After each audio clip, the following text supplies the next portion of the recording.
Добрый вечер. В эфире информационный выпуск Амшекшара. Я и мои коллеги расскажем о самых важных событиях сегодняшнего дня.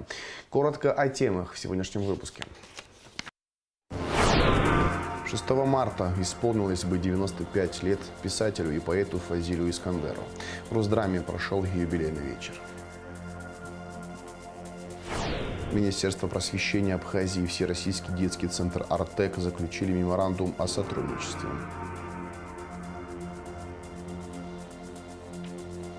О работе врачей, которые делают улыбки красивыми. Международный день зубного врача. Репортажи с Сухумской стоматологической поликлиники.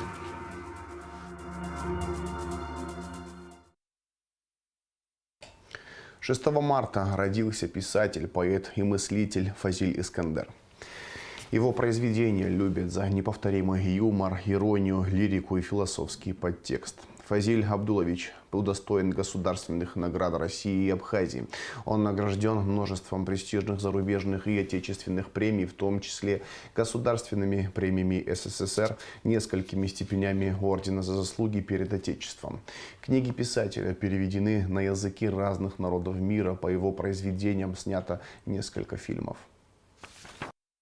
Фазиль Абдулович Искандер родился 6 марта 1929 года в городе Сухум. Его мама была абхазской, отец – потомком богатых персов. Фазиль – третий младший ребенок в семье. Когда ему было 9 лет, отказавшегося от гражданства СССР отца выслали в Иран. Старшего Искандера после выписки из страны никто из членов семьи больше не видел. В конце 40-х годов Фазиль безуспешно пытался навести о нем справки через МИД, а в 1956 году он получил письмо из Ирана с сообщением о смерти отца. Мать писателя была малограмотной, но мудрой и строгой женщиной. Она работала продавцом.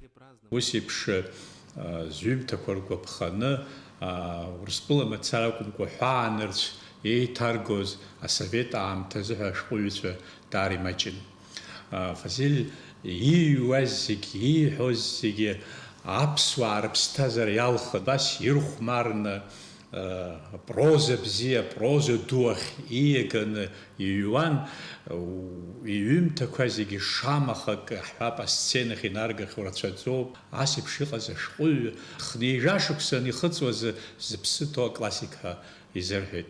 В Абхазии проживали представители многих национальностей. Юный Фазиль слышал вокруг себя, кроме абхазской и русской, грузинскую, мингрельскую, армянскую, турецкую, греческую, персидскую речь. Сам он говорил, что по-настоящему знал только 2 языка – русский и абхазский, несмотря на то, что занимался переводами с английского.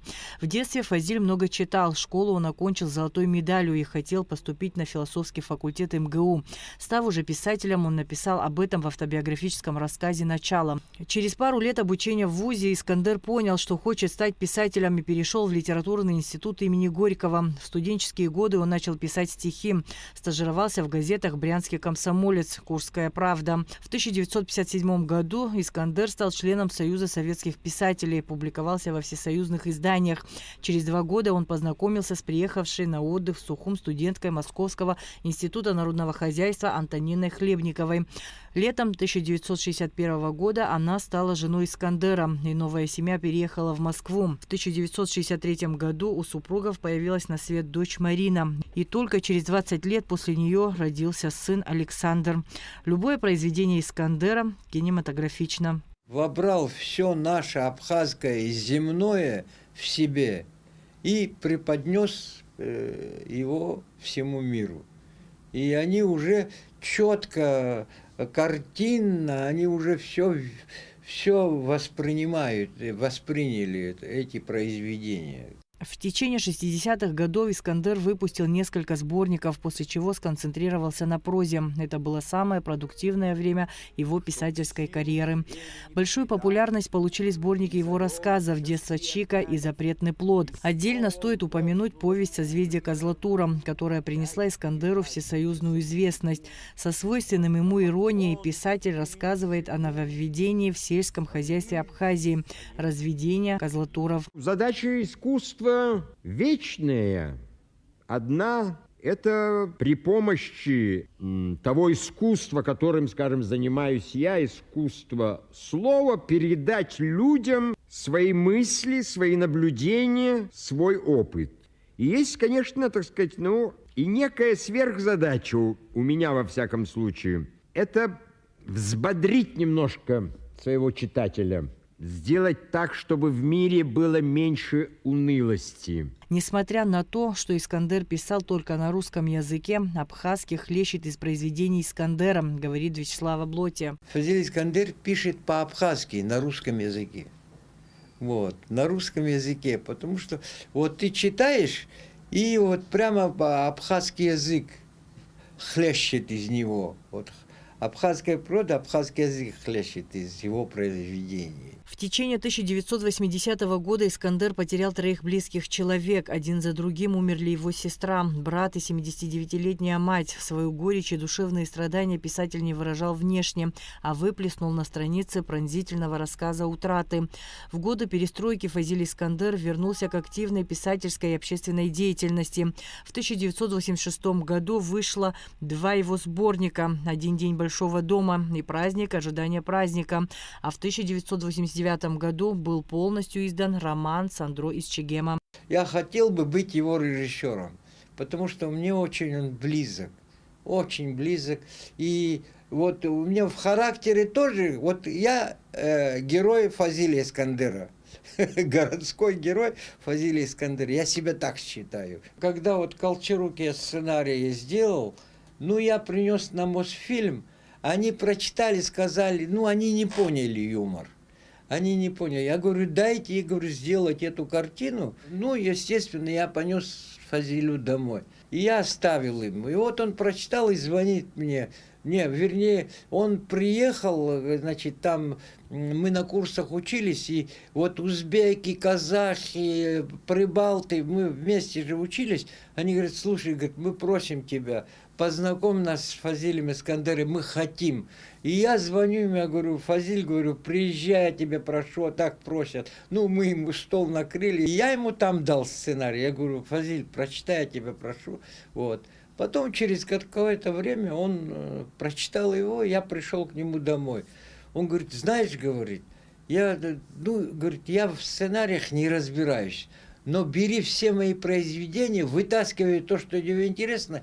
Ну, естественно, я взялся, естественно, я в этом фильме свое тоже вносил, свою коррективу, сценарий, свои эти моменты какие-то. Но все это, естественно, в духе его. Он приезжал, на Пицунду приехал, и мы в кинозале показали ему фильм. Он сказал, говорит, очень напористый фильм, говорит, такой, ритмичный, там, ритм, все ему понравилось. Искандера еще при жизни считали классиком литературы за выдающийся вклад в развитие культуры России. Фазиль Искандер был удостоен государственных наград России и Абхазии. Он награжден множеством престижных зарубежных и отечественных премий, в том числе государственными премиями СССР. Книги писателя переведены на языки разных народов мира. По его произведениям было снято несколько фильмов. Что они снимали по Фазилю Искандеру, все это прекрасные, хорошие фильмы, но они немножко не абхазские, потому что это действие происходит в Абхазии, вот. Но чтобы кровь абхазская там была, вот «Перевал Тасара», я вообще хотел этот фильм снять, «Перевал Тасара», там обстановка с политической и с крестьянской.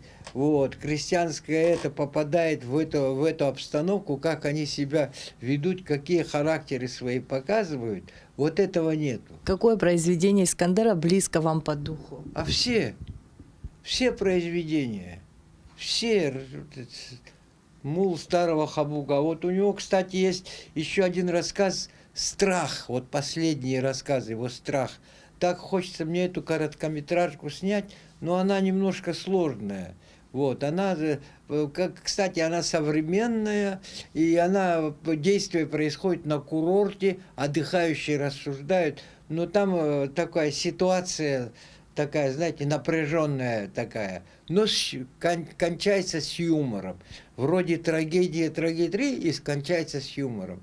Очень хороший рассказ. Фазиль Искандер ушел из жизни в 2016 году от острой сердечной недостаточности. Ему было 87 лет. Писатель похоронен на Новодевичьем кладбище в Москве. Адица Сагария, Налгвинже, Абхазское телевидение. Не все правдивое смешно, но все смешное правдиво. Произведение Фазиля Искандера можно перечитывать бесконечно, и в каждой строке любого рассказа всегда найдутся те самые простые, но всеобъемлющие слова. О творчестве, неповторимом остром слоге, любви к родине, многогранности творческой личности Фазиля Абдуловича говорили со сцены Русдрама в юбилейный вечер, посвященный его 95-летию. Зрителям показали самые важные отрывки из спектаклей «Широколобый», «Софичка», «Кролики и удавы», «Игроки» и «Рассказ мула старого Хабуга». Между отрывками артисты читали стихи Искандера, высказывания из его прозаических произведений. Мероприятие было организовано при поддержке Министерства культуры.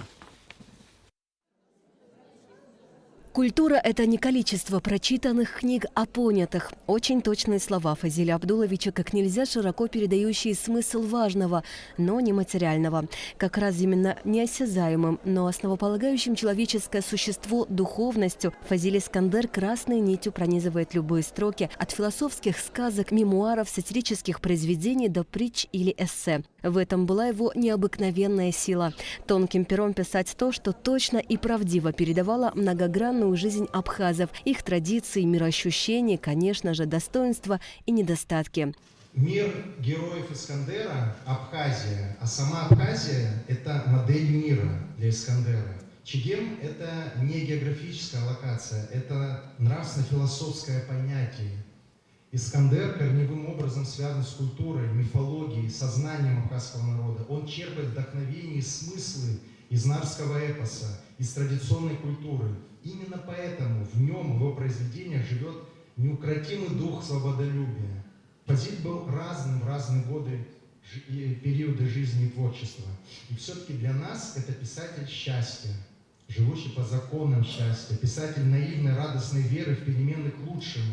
В чегеме Фазиля Абдуловича, как в капле воды, отразились все страсти минувшего века и сюжеты существования, отметил директор Русдрама Ираклий Хинтба, подчеркнув, что Искандер умело создавал острую сатиру, не остерегаясь сумрачного взгляда политиков. Если он и ощущал иногда на себе взгляд государства, и это, как он сам пишет, порой был взгляд сумрачный, подозрительный, но очень часто государство улыбалось ему, кстати, он был этому очень рад. А в последний период его жизни улыбалось достаточно часто. Ему вообще не были свойственны крайности. Он был вне, над, смотрел со стороны, как мудрый наблюдатель. Мир героев Искандера – это Абхазия. Потому понятия совести, чести, человеческого достоинства, дома, свободы и нравственности являлись сквозными темами его многолетнего, богатого творчества. Об этом в своем видеообращении сказала народная артистка Абхазии и России Хибла Гирзмава. Для меня великое счастье, что я хотя бы немного жила с ним в одно время, с этим великим, потрясающим человеком. Я абсолютно счастлива, что в городе Сухум, в Абхазии, есть русский драматический театр имени Фазиля Искандера, и что они так красиво будут праздновать сегодня его юбилей, а дальше вся Россия посмотрит эти потрясающие спектакли. Я всех поздравляю, я всех обнимаю, ваша Хибла Гирзмава. Творчество Фазиля Искандера стало примером высокого мастерства. На его наследии сегодня растет новое поколение литераторов, говорится в поздравительном адресе от имени министра культуры Российской Федерации Ольги Любимовой, которая также поблагодарила театр за постоянное внимание к творчеству писателя. А вот сейчас Йоган по-братски прошу аккуратно. Йоган, давай. Йоган, раз, Йоган, два, Йоган, три, Йоган, четыре, плантации твои. Ну что, будешь играть дальше? Играем. Подожди, играй, давай. Что станешь-то? Я табачный склад ставлю. Пойдем? Давай два табачных ставим. Хорошо, два. Подожди, два. Давай, играй. На сцене Русдрама красовались чегемские герои. Актеры сыграли индурцев и показали всю особенность их бытия. Ну что, чаще пищи, снимай вещи, да, дорогой? Я в проигрыше. Зрителям продемонстрировали самые яркие отрывки из спектаклей «Широколобые», «Софичка», «Кролики и удавы», «Игроки», рассказ Мола Старого Хабуга. Между отрывками артисты читали стихи и высказывания Искандера из прозаических произведений. Книги Искандера переведены на многие языки. И вот один немецкий переводчик Саша Кемпфе, прочитав роман Сандро, спрашивает: «Эндурцы – это евреи?» Начинается, решил я. Вспоминал об этом случае сам писатель. Эндурцев и кенгурцев я придумал еще в детском саду. Мой любимый дядя хохотал над моими рисунками, где я изображал бесконечные сражения двух придуманных племен. Эндурцами могут быть представители любой нации. Эндурцы – это и наш предрассудок, чужие, и образ дурной цивилизации, делающий нас чужими самим себе. Однажды мы можем проснуться, а кругом одни эндурцы. Из этого не следует, что мы не должны просыпаться, а следует, что просыпаться нужно вовремя. Ты победишь свой век, сам к веку пригвожденный, но совесть, человек, оставь непобежденный перед любым концом, не сломленный ветрами. Стой, человек, с лицом, не тронут, как пламя. Юбилейные годы Искандера в Росдраме отметят широко. 8 апреля «Софичку» покажут в Москве. Затем театральная труппа примет участие в вечере памяти Искандера, организованного при поддержке московской абхазской диаспоры. Осенью в Абхазию приедут студенты Щепкинского театрального училища и в рамках лаборатории Сандро покажут постановку по произведению Фазиля Абдуловича. И это далеко не все.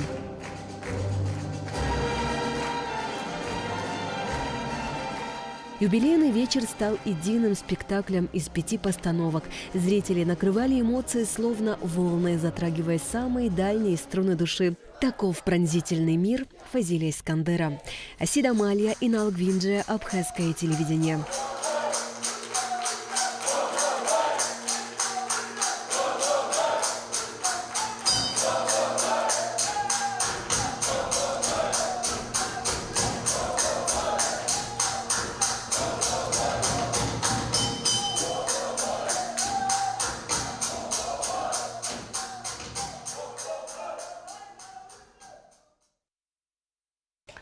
Жилой 24-квартирный дом в поселке Мачара, предназначенный для семей репатриантов, сдан в эксплуатацию.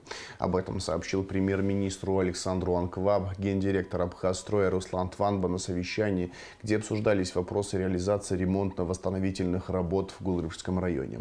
Ремонтные работы идут еще в 2 квартирных домах. Один из них будет сдан через 3 месяца, а второй – к концу текущего года. Александр Анкваб также встретился с руководством управления капитального строительства и Госуправления охраны историко-культурного наследия. Речь шла о работах в Бедийском православном храме и некоторых дошкольных учреждениях.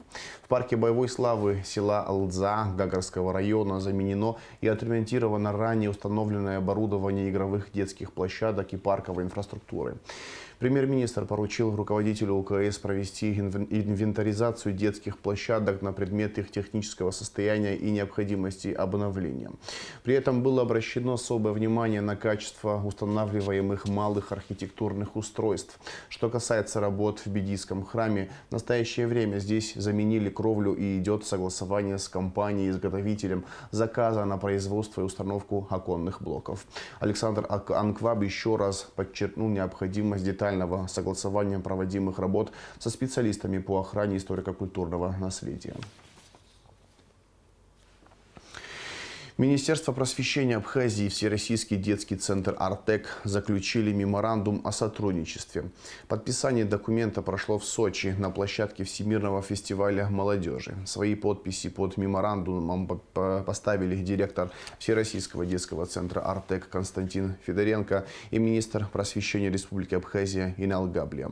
В рамках меморандума стороны объединят усилия по организации международного сотрудничества в сфере образования. Среди планируемых мероприятий совместная разработка и реализация образовательных программ, инновационная деятельность, проведение международных образовательных, научно-исследовательских и научно-технических проектов и многое другое. Уполномоченный по правам ребенка в Абхазии Мактина Джинджоли сделала обращение в связи с высоким уровнем угрозы вовлечения детей в опасные для жизни и здоровья онлайн-ресурсы. Детский омбудсмен призывает родителей не игнорировать признаков того, что ребенок нуждается в поддержке и помощи. В целях профилактики и недопущения беды Мактина Джинджоли обращает внимание на необходимость слушать ребенка и следить за его интересами.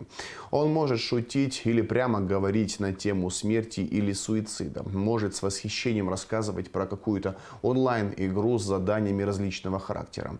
Мактина Джинджоли призывает родителей объяснять ребенку, что и как устроено в интернете, побуждать его делиться своими впечатлениями, спрашивать совета. Далее в нашем выпуске оперативная съемка МВД. В Гагарском районе выявлено 2 факта незаконного хранения наркотических средств. Детали в следующем материале. В ходе усиленных рейдовых мероприятий на посту ГАИ «Холодная речка», проводимых с целью обеспечения правопорядка в Гагарском районе, сотрудниками УУР МВД совместно с уголовным розыском отдела милиции поселка Цандрипш Гагарского управления внутренних дел выявлены факты незаконного приобретения, хранения и перевозки наркотических средств. Сильнодействующий наркотик мефедрон в крупном размере изъят у жителя города Сухум 2003 года рождения Пшкач Абдалы Хайчамовича. Запрещенное вещество задержанный хранил при себе без цели сбыта. Расследование в рамках уголовного дела, возбужденного в отношении гражданина Пшкач по признакам состава преступления, предусмотренного частью 2 статьей 223 Уголовного кодекса Республики, проводит следственное дело УВД по Гагарскому району. Суд Гагарского района не удовлетворил ходатайство следователя об избрании подозреваемому меры пресечения в виде заключения под стражу. Последний помещен под домашний арест. Также в результате рейдовых мероприятий был задержан житель города Гагра 1981 года рождения Кантария Георгий Александрович. При личном досмотре у мужчины изъят медицинский шприц с подготовленным для инъекции веществом, как впоследствии установлено экспертами, наркотическим средством метадон. На момент задержания гражданин Кантарий сам пребывал под воздействием аналогичного наркотика. Георгий Кантарий отпущен под подписку о невыезде. Последнему вменяется преступление, предусмотренное частью 1 статьей 223 Уголовного кодекса Республики Абхазия. Расследование проводит отдел дознания Гагарского РУВД. Вчера в нашем эфире в информации по делу о хищении средств Национального онкологического центра была допущена оговорка, а именно озвучена некорректная сумма, в хищении которой подозреваются главврач Лев Аргун, заведующая дневным стационаром Нелли Лагвилава, старшая медсестра Лариса Пепескири и главный бухгалтер Антон Пархоменко. Из материалов дела следует, что с февраля 2017 по июль 2020 года Аргун, Лагвилава и Пепескири совершили хищение дорогостоящих лекарств для онкобольных на общую сумму 1 миллион 612 тысяч 256 рублей. Уголовное дело направлено в Сухумский суд для рассмотрения по существу. 6 марта отмечают профессиональный праздник зубные врачи, стоматологи, терапевты, хирурги, пародонтологи, ортодонты и ортопеды. В этот день наша съемочная группа отправилась в государственную стоматологическую поликлинику и пообщалась с теми, кому обычно боятся идти на прием. Репортаж Шазины Ханагу. Мася, все нормально, все хорошо. Какой зуб мы тебе лечим? Вот этот. Хорошо, малышка, все нормально. Еще. Рената Бганба помогает людям забыть о проблемах с зубами уже на протяжении 20 лет. Ежедневно она принимает пациентов, определяет, лечит заболевания, возвращает здоровые и красивые улыбки. О том, что точно станет стоматологом, Рената Зауровна знала еще с детства, хотя сама побаивалась зубных врачей. Я на самом деле не жалею, я очень люблю свою работу. В течение дня я могу, наверное, человек 5-6, 7 бывает. Вот. Ну, у меня обычно по записи, но если с острой болью, мы всегда помогаем людям. Я понимаю, что не все боятся нашу профессию, боятся стоматологов, но не бойтесь, Мы на самом деле не такие злые и вредные люди. К Ринате Бганба приходят лечить зубы уже 2 поколения – родители и их дети. Для каждого она – это не просто врач, а еще и приятный собеседник, а иногда и психолог, всегда приветливая и доброжелательная. Такой ее знают как пациенты, так и коллеги. В большинстве случаев пациенты обращаются к врачу при острой боли, когда заболевание уже находится в запущенной стадии. Очень много таких людей. Наши люди, как такая особенность, они стоматологию на второй план, наверное, все-таки больше косметологией занимаются. Наши женщины, в частности. Мужчины боятся больше стоматологов. Обычно им всегда плохо в кресле. А женщины у нас стойкие, они нас не боятся. Боязнь зубных врачей – проблема с глубокими корнями, но стремительно теряющая актуальность. Ведь сегодняшний уровень стоматологии может обеспечить пациенту максимальный комфорт. Современные технологии позволяют проводить лечение любой сложности. В Государственной стоматологической поликлинике представлен широкий спектр услуг – от профилактики до серьезных хирургических вмешательств. И каждый раз напоминают своим пациентам, что полагаться только на технический прогресс и профессионалов не стоит. Лучше обзавестись полезной привычкой – посещать дантиста 2 раза в год. Ведь здоровые зубы – это зеркало здоровья. Нукзар Амичба занимается восстановлением дефектов в зубном ряду с 1985 года. Ведь он работает стоматологом-ортопедом. Это моя любимая профессия. Так врач говорит о своей специальности. Ой, я так давно работаю, что столько не живут, наверное. В этой поликлинике работаю вообще с 79-го года. Сегодня стоматология настолько совершенна, что мы можем гордиться в отделе здравоохранения в плане стоматологии, потому как молодые специалисты, приезжающие, да и постарше, постоянно совершенствуются, берут все самое последнее, технологичное, поэтому мы стоим в ногу, без хвастовства, можем принимать на высшем уровне. Все отрасли стоматологии, хирургия, ортопедия, терапия, ортодонтия, гнатология, такая есть узкая специализация. Поэтому приходите, пожалуйста. Пациенты разные, так же, как и разные врачи. Стараемся угодить, да, клятву Гиппократа притворяем в жизнь, так сказать. Вот, поэтому приходите. Государственная стоматологическая поликлиника – одна из старейших в республике. Она функционирует с 60-х годов прошлого века, а после Отечественной войны народа Абхазии была открыта уже в 1994 году. С потоком пациентов здесь справляется 63 врача, включая и младший персонал. Стоматологи отмечают, что технические возможности позволяют тем, кто садится в кресло, практически не беспокоиться о боли. За это послевоенное время очень много врачей, стоматологов родилось, так сказать, в нашей республике. Поликлиник много частных, а это вот как бы считается государственной хозрасчетной поликлиникой. По словам стоматологов, цены здесь значительно ниже, чем в частных клиниках. Следует отметить, что здесь оказывают необходимую помощь ветеранам Отечественной войны народа Абхазии. Эти услуги оплачиваются государственным внебюджетным фондом инвалидов ОВНА. Фонд инвалидов, да, они выделяют им средства, и мы им оказываем помощь. Мы, терапевты, лечим, протезисты протезируют их. Вот. Хирурги, соответственно, удаляют там зубы. Много таких врачей? Да, очень много. На самом деле мы, бывает, и безвозмездно помогаем людям. Выбору даты для Международного дня зубного врача послужило выдающееся изобретение в области стоматологии. В 1790 году американский дантист Джон Гринвуд представил миру стоматологическую бормашину, которая значительно облегчила и ускорила процесс лечения зубов. Несмотря на то, что многие люди испытывают страх перед посещением кабинета дантиста, нельзя отрицать важность этой профессии для поддержания здоровья зубов и полости рта. Кариес, пародонтит, неправильный прикус – эти и многие другие проблемы касаются большинства людей. Регулярные осмотры и своевременное лечение помогают избежать серьезных осложнений. Я в этой поликлинике первый раз. Посоветовала девочка, которая здесь была. Очень понравилось.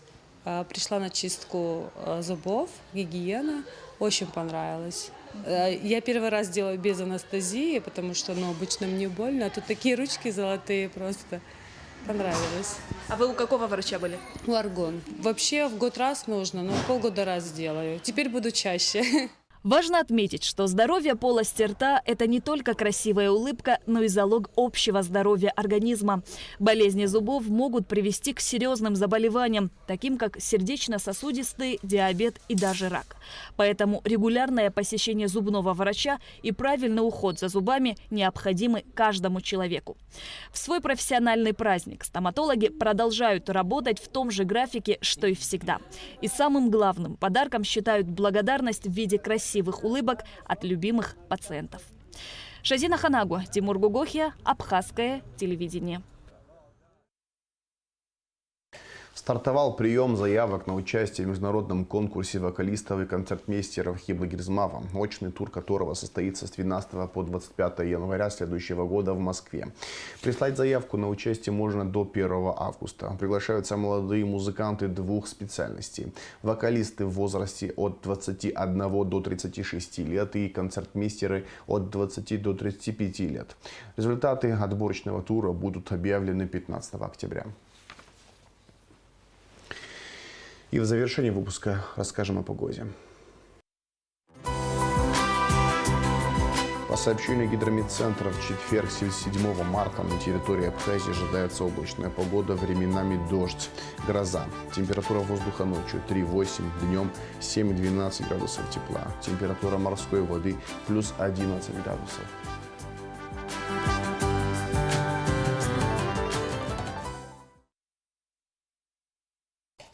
На этом информационный выпуск Амшипшара подошел к концу. Всего хорошего. До свидания.